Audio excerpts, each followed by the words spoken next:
IG Institute of Engineering and Technology in the Department of Electronics and Communication welcomes you to the session of wireless communication.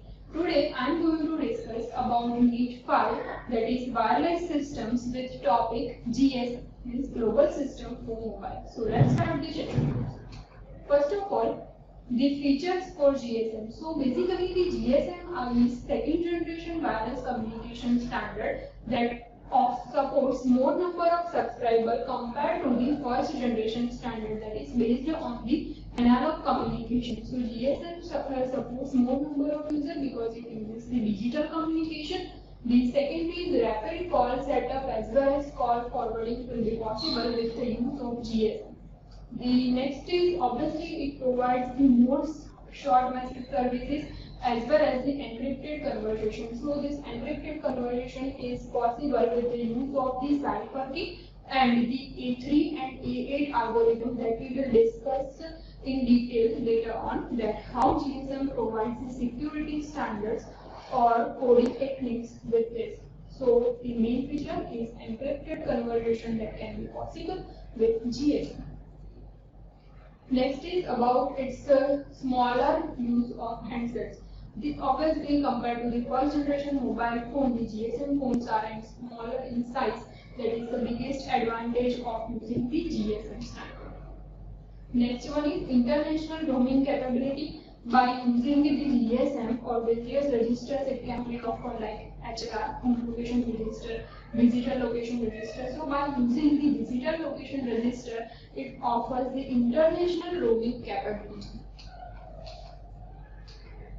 Various GSM services that can be offered are, the first one is the teleservices. So teleservices is regarding the communication based on the speech. So speech is digitally encoded and then it can be transferred. Also the video text and teletext can be possible with the GSM services.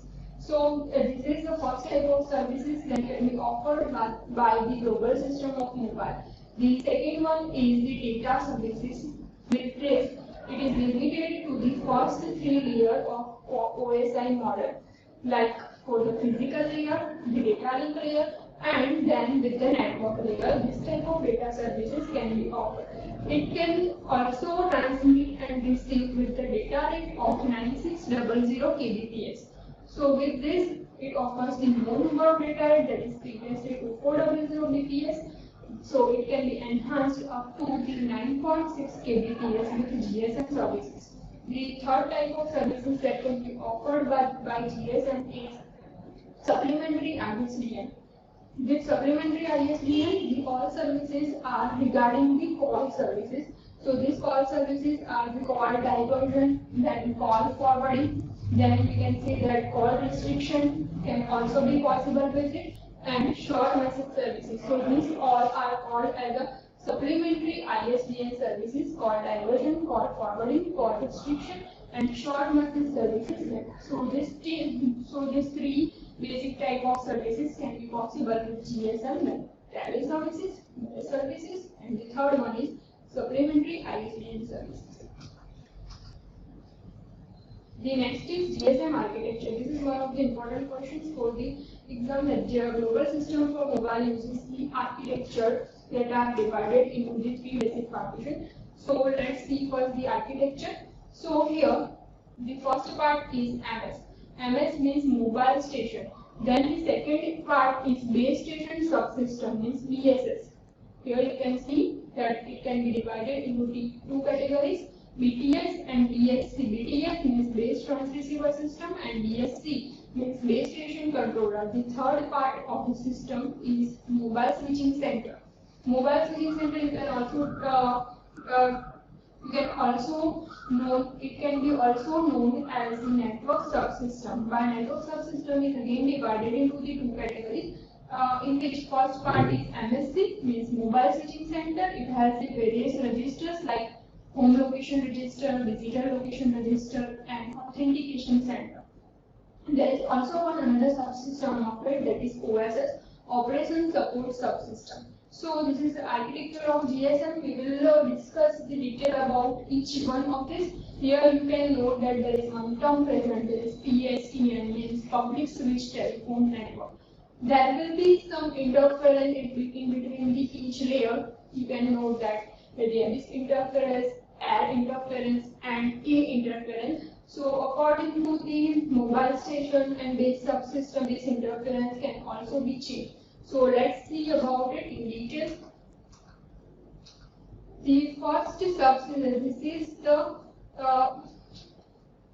subsystem of GSM that can be categorized into the three. The first subsystem is BSS, means base station subsystem. The second one is NSS, means network and switching subsystem. The third one is OSS, means operation support subsystem. So these three basic subsystems are again divided into the various types of registers used and their operation. So let's see.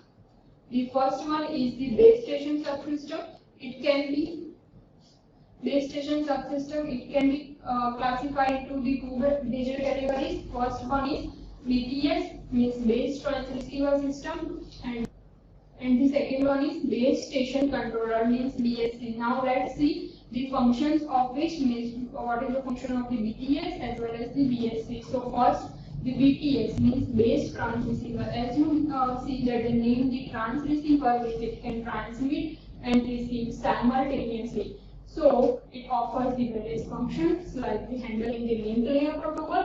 Link layer protocol is the second layer of OSI. Then it provides obviously the full duplex communication. Why full duplex communication? Because base transceiver means transmit and receive simultaneously, and transmit and receive simultaneously can be possible with the full duplex communication only.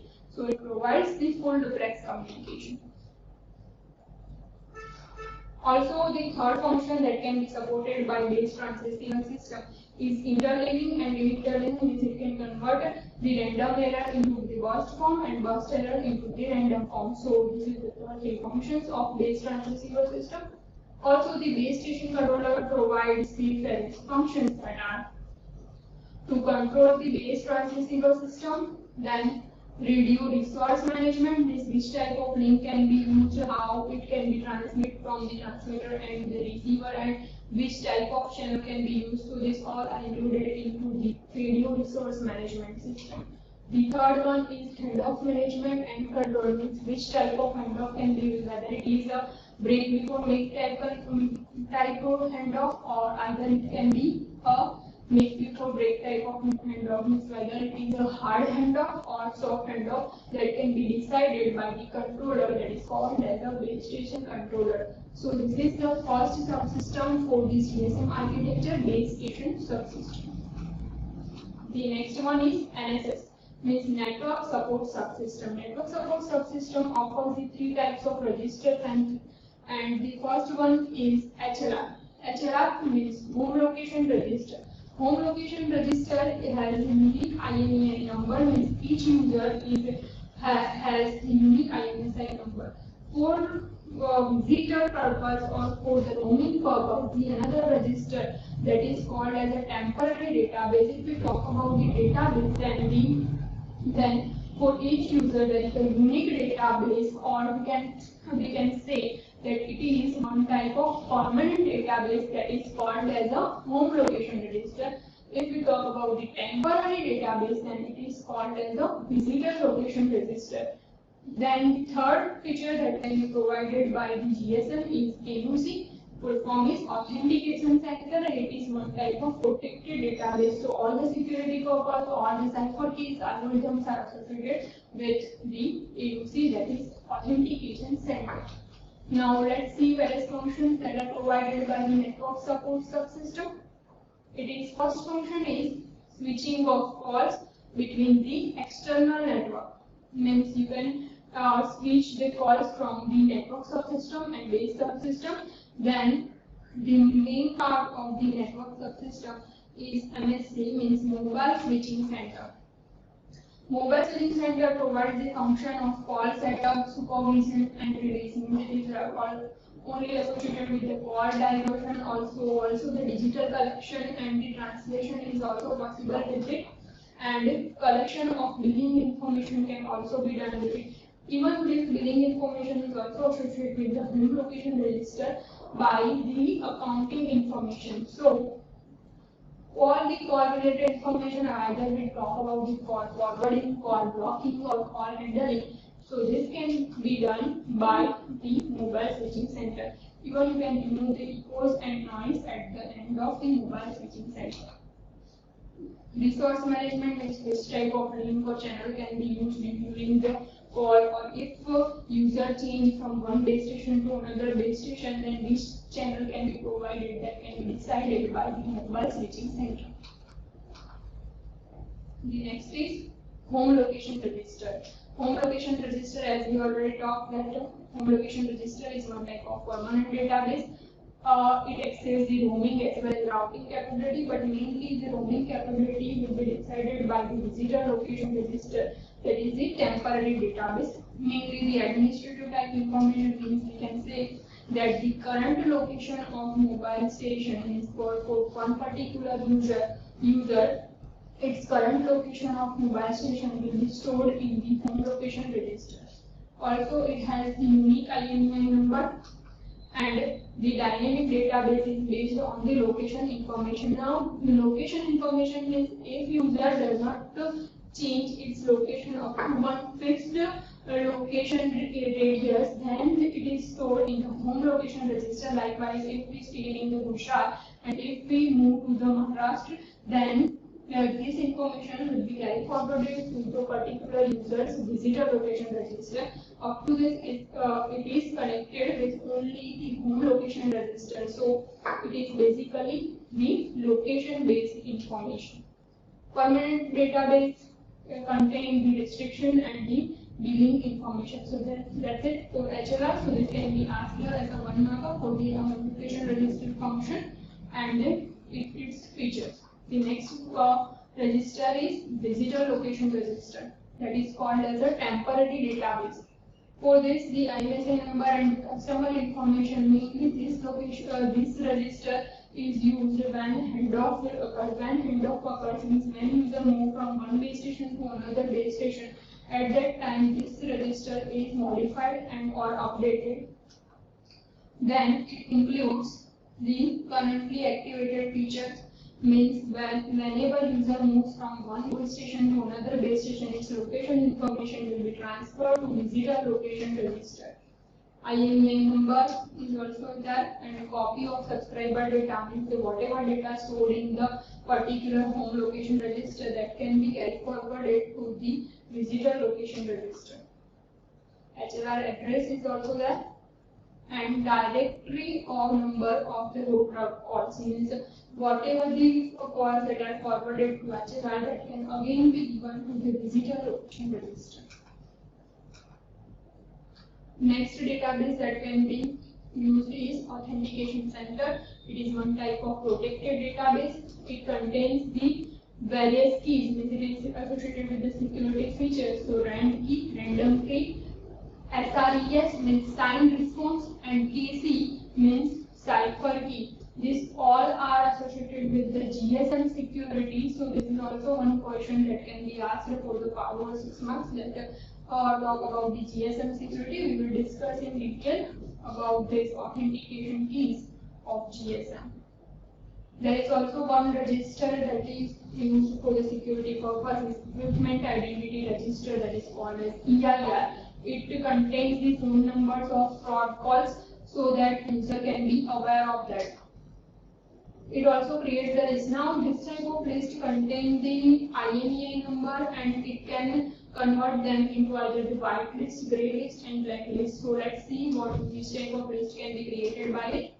So this is one table about the list that can be created by the authentication center. So here you can see that there can be three type of list can be possible. First one is the white list.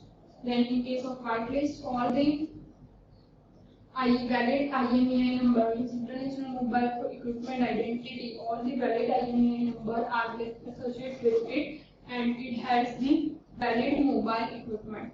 The second list is of blacklist. It contains completely prohibited IMEI number, means for which the service is banned or cannot be used. The third one is the grey list. The third one is the grey list. For this, IMEI number that is under scanner or under the supervision can be used for this. So list of suspected mobile under observation can be used for this type of list. The third type of subsystem is operation support subsystem. For operation support subsystem, it supports one or many operation maintenance center, that is called as OMC. For this, to manage all type of mobile equipment in the system, it can be used, and it also provides the telecommunication hardware or maintain the telecommunication hardware. Means if there is any error occur, it can be given to the base transceiver system, or it provides the data to the base transceiver system. Up to this, if you have any queries or doubt, you can ask me on my email ID. Thank you for watching.